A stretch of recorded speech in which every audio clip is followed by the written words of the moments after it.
سلام به آوای قصه، خوش اومدید. قبل از اینکه چشمای خوشگلتون رو ببندید تا خاله جون براتون داستان رو بگه، چنل رو سابسکرایب کنید و برامون کامنت بذارید که داستان قبلی چطور بود و چه خواسته ای از ما دارید. حالا یک نفس عمیقی بکشید و چشمانتون رو ببندید تا قصه های 1001 شب رو براتون بگم. حکایت نورالدین و شمس الدین. جعفر گفت در مصر ملکی بود خداوند دهش و داد. وزیر دانشمندی داشت و او را 2 پسر بود که مهین را شمس الدین و کهین را نورالدین نام بود.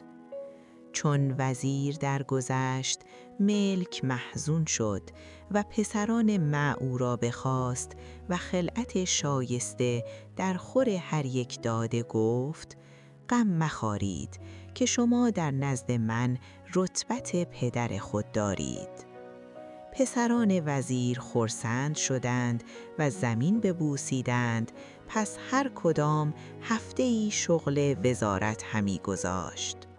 چون ملک به سفر می رفت، یکی از ایشان را با خود می برد.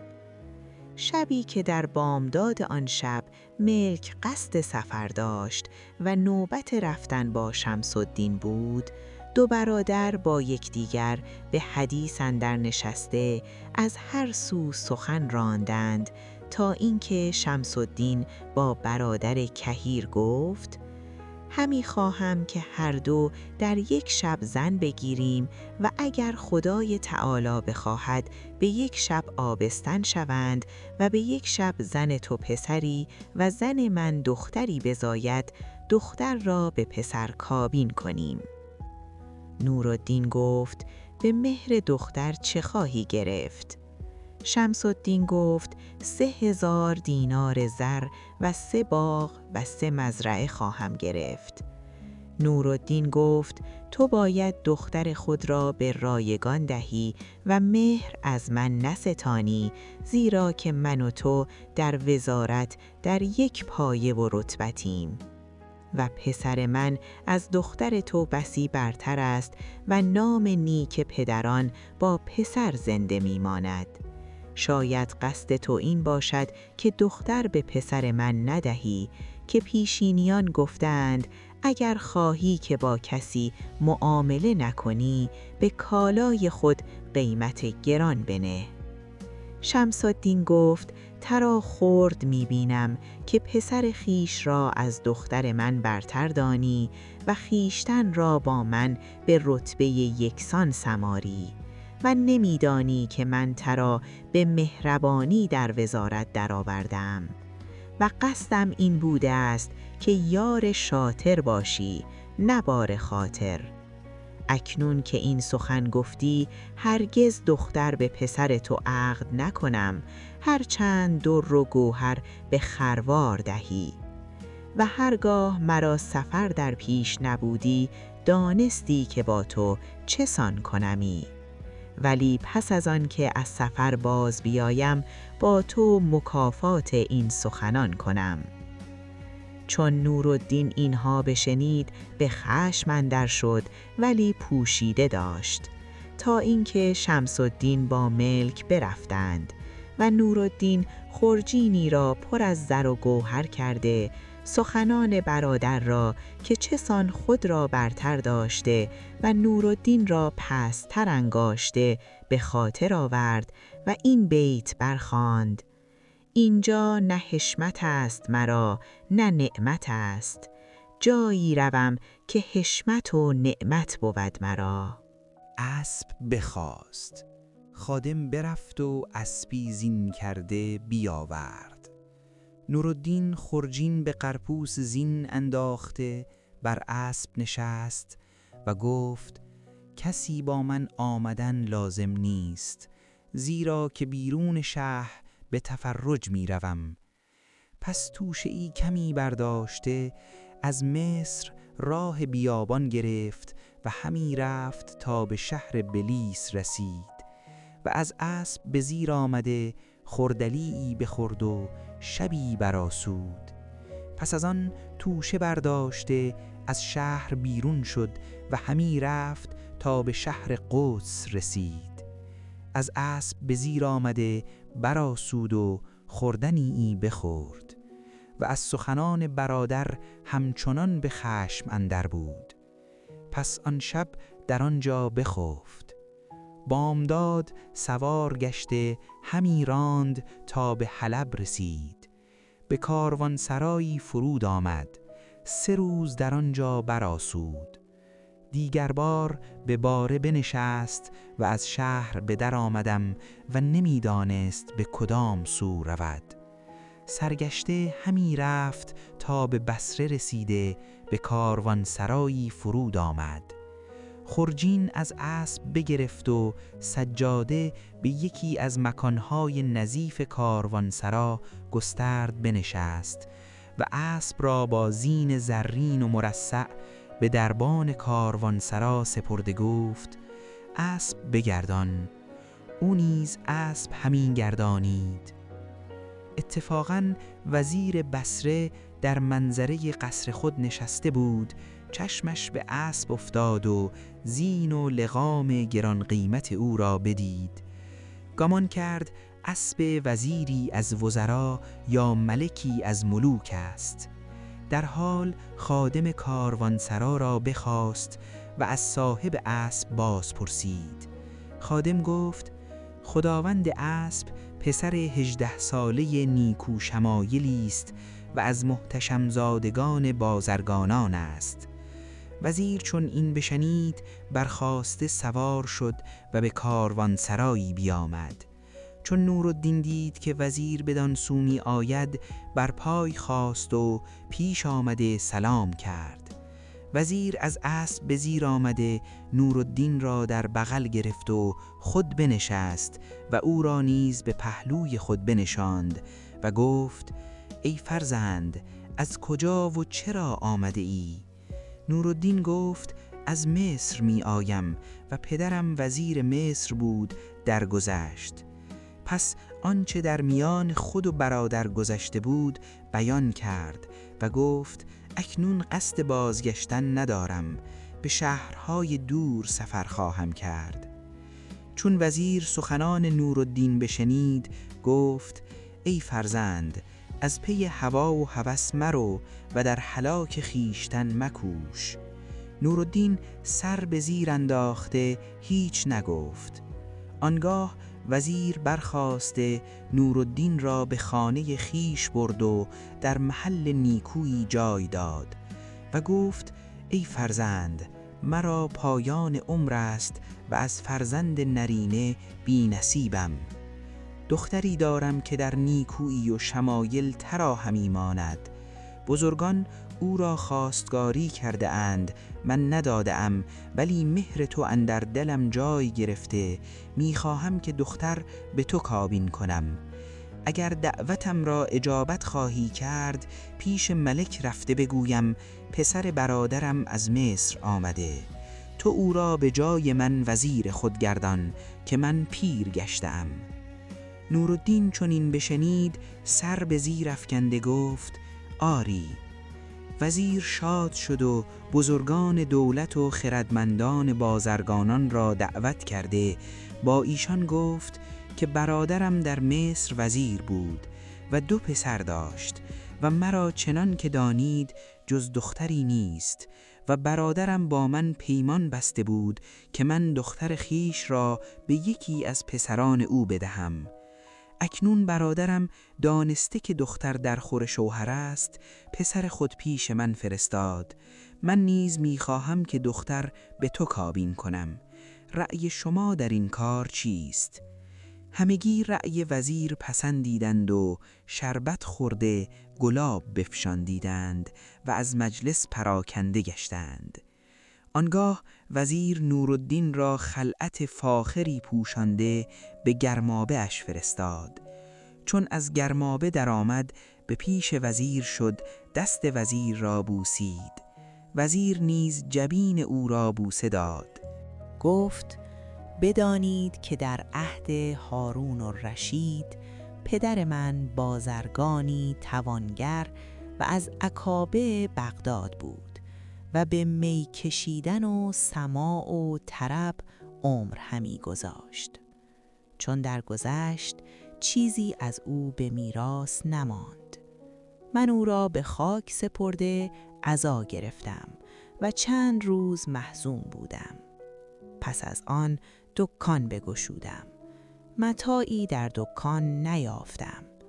وامخواهان پدر به من هجوم آوردند. من از ایشان مهلت گرفتم و خود به بیع و شرا بنشستم و همه هفته قسطی به وامخواهان می دادم تا اینکه تمامت وام ادا کردم و سرمایه‌ای بیندوختم.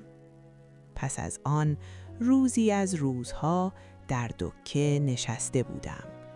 دخترکی جامه فاخر در بر و بر استری نشسته با خادمان همی آید. چون بر سر بازار رسید، استر در سر بازار بداشت و از استر فرود آمده با یکی از خادمان به بازار اندر شدند. شنیدم که آن خادمک با او گفت ای خاتون، از بازار بیرون شو و کسی را ماگاهان وگرنه ما را به کشتن دهی. پس چون آمد و بر دکان نشست و مرا سلام داد، شیرین سخنتر از او کس ندیده بودم. پس از آن نقاب از رخ در کشید، مرا دل شیفته او شد و چشم بر وی دوخته این دو بیت خواندم: اگر تو روی نپوشی بدین لطافت و حسن، دگر نبینی در شهر پارسایی را. سری به صحبت بیچارگان فرود آور، همین قدر که ببوسند خاک پایی را. پس از آن گفت ای جوان، در نزد تو تفصیله خوب هست؟ گفتم ای خاتون، مملوک تو فقیر است و متاع لایق ندارد. صبر کن تا بازرگانان دکانها بگشویند و آنچه خواهی از بهر تو حاضر آورم. پس از آن به حدیث گفتن بنشستیم، ولی من بر او واله بودم و هوش اندر سر نداشتم. چون بازرگانان دکان بگشودند، برخاستم و آنچه که او طلبیده بود بگرفتم. قیمت آنها 5000 درهم بود. آنگاه متاعها به خادم داد. خادمک متاع گرفته از بازار بیرون شدند و استر پیش آوردند.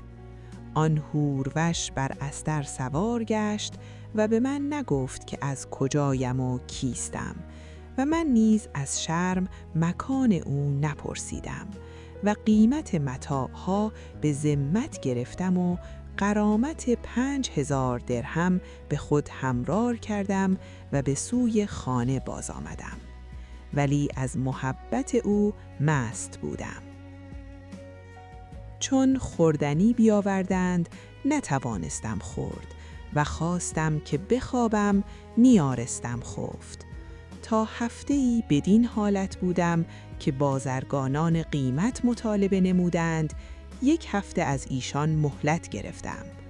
چون هفته به انجام رسید، دیدم که آن زهره جبین به استر نشسته با خادمی چند درآمد. چون مرا دید سلام کرد و گفت ای خواجه، قیمت متاع دیر آوردم، اکنون صراف حاضر آور و قیمت بستان.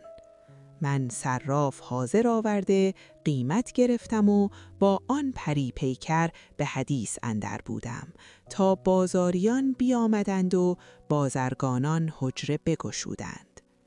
آنگاه با من گفت متاعی چند می‌خواهم. من آنچه که می‌خواست از بازرگانان بخریدم. قیمت آنها 10,000 درهم بود متاعها از من گرفته به خادمکان داد و با من سخنی نگفته روان گشت و از نظر من ناپدید شد. من با خود گفتم این چه کار بود که 5,000 درهم گرفته 10,000 درهم دادم.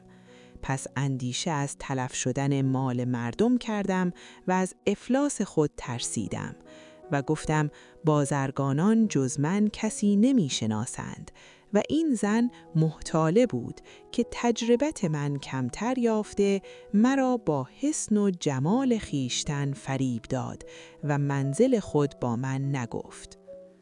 القصه همواره من در وسواس بودم تا اینکه زمان غیبت او بیش از 1 ماه کشید. بازرگانان قیمت مطالبه کردند و بر من سخت گرفتند. من عقار و املاک فروختم و از ملالت به هلاکت نزدیک شدم و در کار خود حیران بودم که نگاه آن ماهروی در سر بازار پدید شد و از استر فرود آمد. چون نزد من رسید گفت میزان حاضر کن. میزان حاضر آوردم، زیاده از قیمت آنچه برده بود به من بداد و با جبین گشاده با من سخن همی گفت تا اینکه به من گفت آیا ترا زنی هست یا نه؟ من گریستم. گفت گریستنت از بهر چیست؟ گفتم چیزی مرا به خاطر گذشت که از بهر آن گریان شدم. ماهروی از سخن من بخندید و برخاسته روان گشت. من مشتی زر برداشت به خادم دادم که در کار من توسط کند. خادم بخندید و گفت او را محبت با تو بیش از آن است که تو را با اوست و او را به خریدن متاع حاجتی نیست. این کارها را بهانه دیدار تو کرده. اکنون هرچه تمنا داری درخواست کن که مخالفت نخواهد کرد. چون آن ماهروی دید که من زر به خادم میدهم در حال بازگشته بنشست.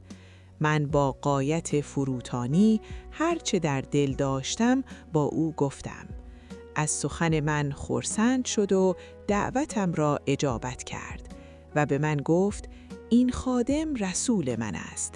هرچه که او با تو بگوید چنان کن. پس از آن برخاسته روان گشت. من نیز وامهای بازرگانان بدادم ولی شبانه روز خیال آن بدیع الجمال مرا در دل بود. چون چند روزی بگذشت خادم باز آمد. من او را گرامی داشتم و از آن سیمتن جویا شدم. گفتم کار او را با من شرح کن. گفت آن دخترک از پرورده های سید زبیده زن هارون الرشید است. در این روزها از سیده دستوری خواسته بیرون آمد. چون تو را دید از سیده درخواست کرد که او را به تو تزویج کند. سیده گفت تا آن جوان را نبینم تو را به او تزویج نمی کنم و من اکنون می خواهم که تو را به دارالخلافت برم. اگر به قصر خلافت اندر شوی و کسی تو را نبیند به مقصود خیشتن برسی وگرنه کشته خواهی شد. بازگو که رأیت چیست؟ گفتم با تو خواهم آمد و به هرچه روی دهد شکیبا خواهم بود. خادمک گفت چون شب درآید در مسجد سید زبیده درآی و در همانجا بخست. بامداد به انتظار من بنشین. من سخن خادم پذیرفته هنگام شام به مسجد در آمدم و نماز ادا کرده در آنجا خفتم. علی الصباح دیدم که 2 تن از خادمان به زورقی نشسته صندوقی با خود همی آورند. چون از دجله بگذشته صندوق در مسجد گذاشته بازگشتند. پس از ساعتی همان دختر پری پیکر به مسجد آمد و سلام داد. بر پای خاسته یکدیگر را در آغوش گرفتیم مرا بوسید و بگریست.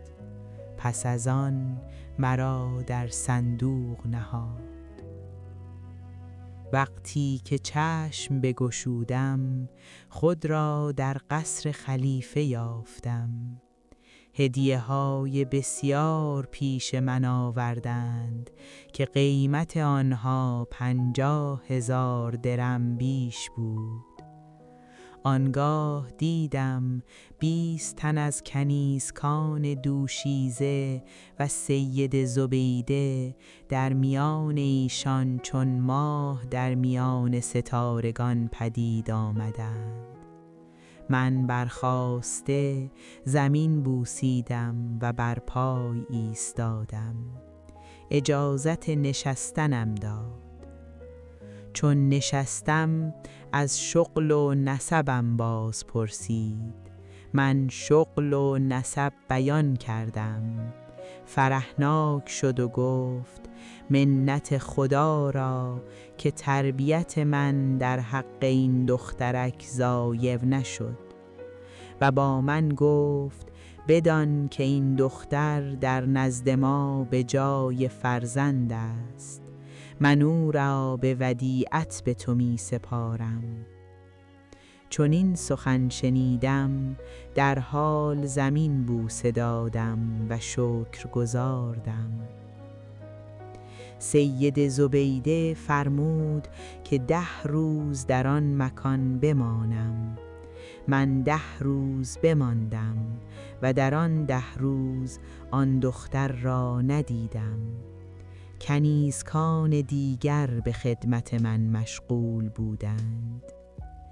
همانا سید زبیده را قصد این بوده که در آن 10 روز به کابین کردن آن دختر از هارون الرشید جواز خواهد.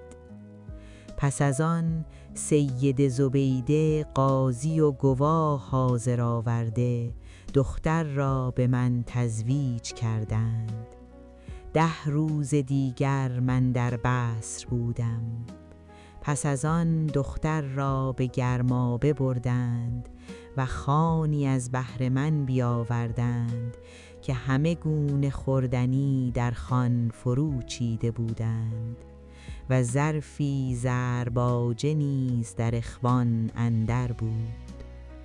من به خوردن زرباجه بشتابیدم و چندان که توانستم خوردم و دست شستن فراموش کرده دست با دستارچه پاک کرده به انتظار نشستم که ناگاه شمع‌های افروخته نزد من آوردند و مغنیان دف همی زدند و مشاطبان عروس همی آراستند تا اینکه پاسی از شب بگذشت. عروس را نزد من آوردند و حجله از بیگانگان خالی شد. خواستم که او را در آغوش کشم. بوی زرباجه از من به مشامش آمد. بانگ بر کنیزکان زد. از هر سو کنیزکان گرد آمدند و او را از غایت خشم همی لرزید. من نمیدانستم که سبب چیست. کنیزکان گفتند که ای خواهر چه روی داده؟ گفت این دیوانه را از من دور سازید. مرا گمان این بود که این خردمند است. گفتم ای خاتون سبب دیوانگی من چیست؟ گفت از بهر چه زرباجه خوردی و دست نشستی؟ به خدا سوگند کرد که به سبب این کردار بد تو را شوهر خود نگیرم. پس از آن تازیانه گرفته تازیانه به من همی زد که از زندگی نومید شدم. آنگاه با کنیزکان گفت که این را گرفته نزد داروغه شهر ببرند تا انگشتان دستی را که با آن زرباجه خورده و آن را نشسته قطع سازد. من با خود گفتم که چون است که از بهر زرباجه خوردن و نشستن دست انگشتان من بباید بریده. کنیزکان با او گفتند که ای خاتون، به کردار بدی که بیش از یک بار از او سر نزده چندین عقوبت را نشاید. گفت به خدا سوگند کرد ناچار انگشتانش را برم. پس از آن برفت و 10 شبانه روز او را ندیدم. پس از 10 روز باز آمد و با من گفت ای سیه روی، تو سزاوار شوهری من نیستی که تو زرباجه خورده و دست نشستی. آنگاه بانگ بر کنیزکان زد. ایشان بازوان مرا بستند و استره را گرفته 2 انگشت ابهام دست و 2 انگشت ابهام پای مرا بریده و مرا بدین سان کرد که دیدید. پس از آن دارو به زخمهایم پراکنده که خون بایستاد و از من پیمان گرفت که زرباجه نخورم مگر این که 120 بار دست خود بشویم. و اکنون که این زرباجه دیدم از او دور نشستم.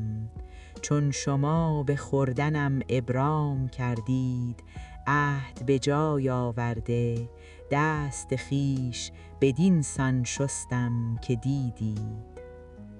مباشر گفت من از او پرسیدم که آن دخترک پس از آن که انگشتان تو را برید و از تو پیمان گرفت با تو چه سان کرد؟ آن جوان گفت پس از بریدن انگشتان دل او با من مهربان شد. چندی در قصر خلیفه به سر بردیم.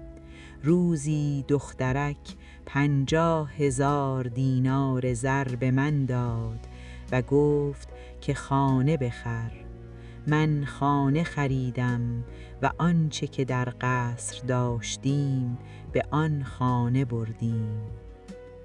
ای ملک، چون سبب بریده شدن انگشتان از آن جوان شنیدم، برخاستم و به خانه در آمدم و با اهدب مرا آن روی داد که گفتم و سلام. ملک گفت این حکایت طرفه تر از حدیث اهدب نبود. شما را به ناچار باید کشت. پس از آن طبیب یهودی پیش آمد، زمین بوسه داد و گفت ای ملک، من حکایتی عجیب تر از حکایت اهدب دارم، اگر اجازه دهی بازگویم. ملک گفت بگو. گفت در آغاز جوانی در شهر دمشق طبابت می کردم. روزی مملوکی از خانه والی دمشق نزد من آمده مرا به خانه والی برد. چون به خانه اندر شدم در صدر ایوان تختی دیدم و به فراز تخت بیماری خفته بود. به فراز تخت بر شدم، پسری دیدم که بدان خوبی و زیبایی هرگز ندیده بودم. به بالینش نشسته خواستم که نبض او به دست گیرم، او دست چپ به در آورد. من از بی‌ادبی او در عجب شدم، ولیکن نبض گرفته دوا نوشتم و همه روزه به معالجتش همی رفتم تا بهبودی یافت و به گرمابه اش فرستادم.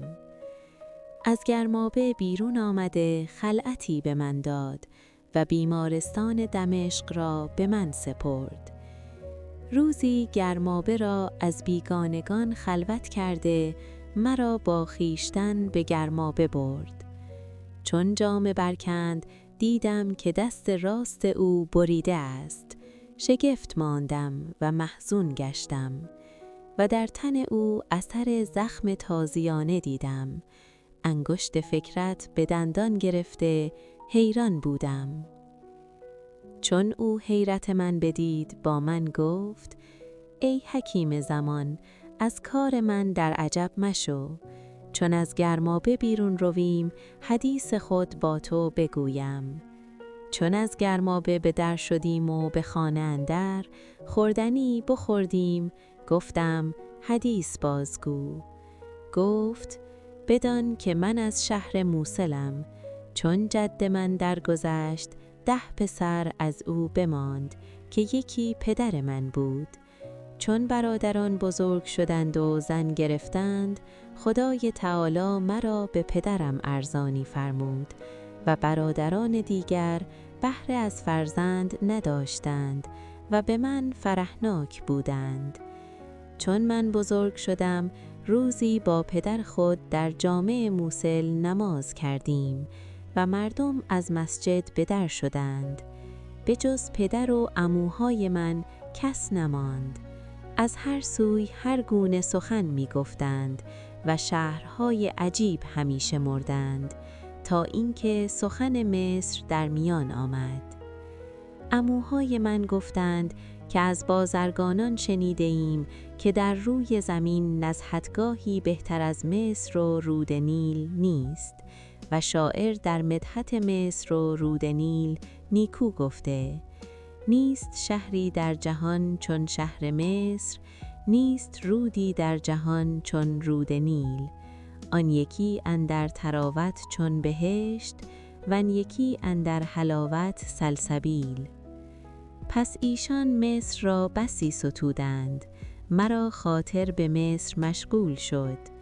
آنگاه برخاسته هر یک به خانه خویش رفتیم و مرا خیال مصر چندان در خاطر بود که خوردن و نوشیدنم گوارا نمی شد و خواستم بخسبم خوابم نبرد. چون روزی چند بگذشت عموهای من ساز و برگ سفر مصر کردند. من از بهر رفتن با ایشان پیش پدر بگریستم. پدرم از برای من بضاعتی خریده با ایشان گفت او را در دمشق بگذارید و به مصرش نبرید. پس از آن پدر را وداع کرده از موصل بیرون شدیم و همی رفتیم تا به حلب برسیدیم. چند روزی در آنجا بماندیم و از آنجا نیز روان شدیم و به دمشق رسیدیم.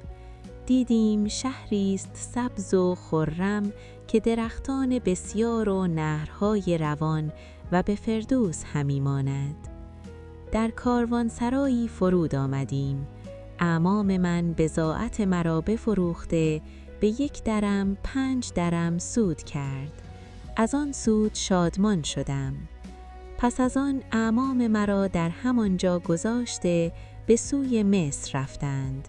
من خانه خوبی را در ماهی 2 دینار اجاره کرده در آنجا بنشستم و به عیش و طرب برمی‌سردم تا اینکه همه مالی که با خود داشتم صرف کردم.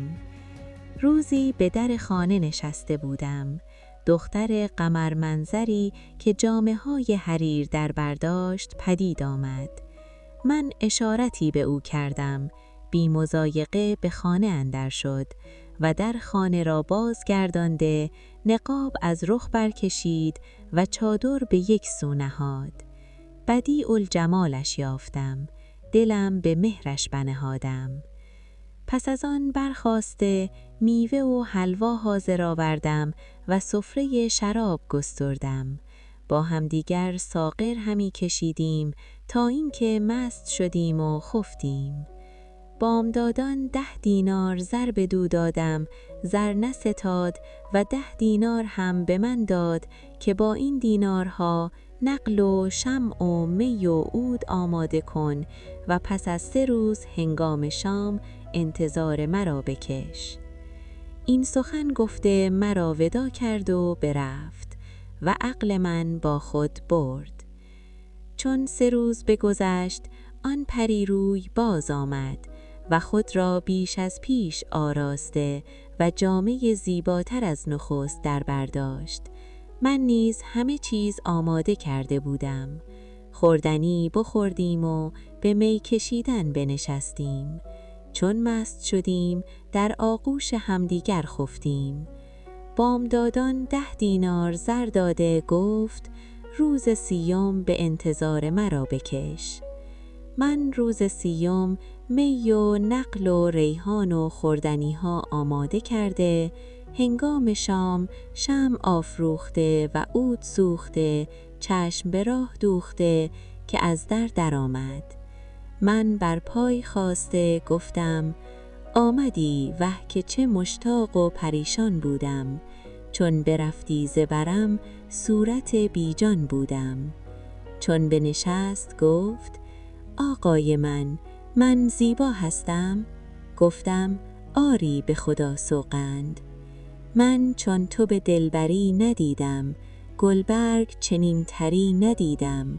مانند تو آدمی در آفاق ممکن نبود، پری ندیدم. گفت اگر اجازت دهی بار دیگر دختری خردسال تر از خود بهر تو بیاورم که آن دختر از من تمنا کرد که یک شب با من بیرون آید و در عیش و شادی به سر برد. پس آن شب را نیز به لعب و طرب به روز آوردیم. بامدادان 20 دینار زر به من بداد و گفت بیش از شب‌های پیش هر گونه تدارک فراچین که مهمان خواهم آورد. چون روز معیاد شد من همه چیز فراهم آورده به انتظار نشسته بودم که آن حور ورش برآمد و دختر ماه روی دیگری با خود آورد. من شادمان گشته شمع‌ها برافروختم. ایشان چادر از سر برگرفتند. دختر کهتر را دیدم که از سنبل بر سمن پیرایه بسته و توده عنبر بر ارغوان شکسته. از قد و رخسار به سروستان و لالستان همی مانست. من دست و روی ایشان بوسیدم و خوردنی آورده بخوردیم و ساغر همی کشیدیم. من بر لبان دختر کوچک بوسه می دادم. دختر بزرگ از رشک تنگ دل بود ولی پوشیده همی داشت و با من می گفت مهمان تازه رسیده از من بهتر است. گفتم آری والله از تو بهتر است. گفت میخواهم که امشب با او بخسوبی. چون نیمه شب شد من با دختر خردسال بخفتم. چون بیدار گشتم آفتاب برآمده بود. دست به سوی دختر بردم که بیدارش کنم. دیدم که سرش از تن جدا گشته به یک سو غلتید. مرا گمان این شد که دختر بزرگ از رشک او را کشته است. ساعتی ملول نشستم. پس از آن جامه های خود برکندم و در میان خانه چاهی ساخته جسد دختر در آن چاه افکندم و خاک بر او ریختم. آنگاه جامه پوشیده بقیت مال برداشتم و از خانه به در آمده نزد خداوند خانه رفتم و سالیانه اجرت بدو دادم و گفتم به سوی عموها سفر خواهم کرد. پس از آن به مصر سفر کردم. عموها به دیدار من شادمان گشته سبب مسافرتم باز پرسیدند. گفتم آرزومند شما بودم. پس سالی پیش ایشان بماندم و از بقیت مال صرف کردم و به تفرج مصر و رود نیل مشغول بودم تا اینکه عموها قصد بازگشت کردند. من از ایشان گریخته به جایی پنهان شدم. ایشان را گمان این که من به ایشان سبعت کرده به دمشق بازگشته ام. چون ایشان از شهر سفر کردند من بیرون آمدم و تا 3 سال در مصر بودم. آنچه مال داشتم همه را صرف کردم و هر سال اجرت خانه ای که در دمشق داشتم به خداوند خانه می فرستادم. پس از 3 سال از تهیدستی تنگ دل گشتم. ناچار از مصر بیرون شده به دمشق آمدم و در همان خانه جای گرفتم. و خداوند خانه نیز از آمدنم خشنود شد. شبی مرا به خاطر گذشت که سر چاه گشوده از حال دختر آگاه شوم. برخاستم سر چاه گشودم، کشته را پوسیده و از هم ریخته یافتم، ولی گردنبندی که بر گردنش داشت در آن چاه بر جای بود. من گردنبند برداشتم، گریان شدم و ساعتی به فکرت فرو رفتم. پس از آن سر چاه را پوشاندم تا 2-3 روز از خانه بیرون نرفتم. روز 4م به گرمابه رفتم، جامه تبدیل کردم و 1 درهم نقد نداشتم. ناچار گردنبندی که گوهرهای قیمتی داشت به بازار بردم و به دلالش سپردم. او مرا بر دکه گذاشته خود بر رفت و گردنبند به مشتریان بگردانید و قیمتش به 2000 دینار رسید، ولی من نمی دانستم. چون بازگشت گفت این گردنبند مسین است و 1000 درهم قیمت دارد. گفتم آری آن مسین است و ما خود آن را عمدن چنان ساخته ایم. اکنون همی خواهم بفروشم، تو 1000 درهم بده و گردنبند بستان.